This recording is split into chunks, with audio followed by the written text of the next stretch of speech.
Hello and welcome to our channel Technical Pro, the best of technology right here.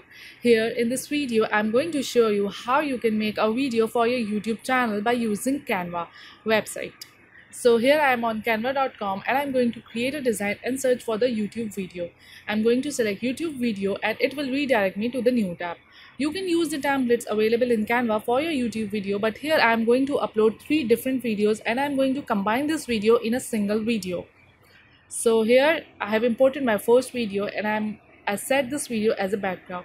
Next I'm going to import my video from my desktop and here you see it's uploading and it's done. I'm going to select this video and I'm going to set this video as a background as well.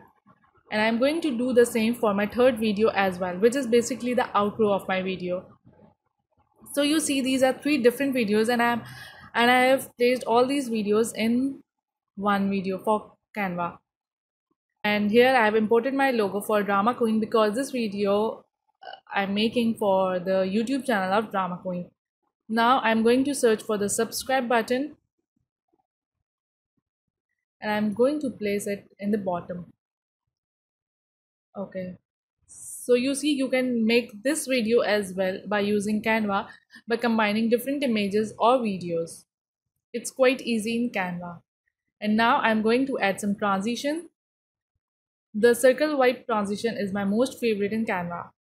So I'm going to use this for my video. And you see, your video is ready within minutes. I hope you like this video. Don't forget to like the video and subscribe to our YouTube channel. We will see you in the next video.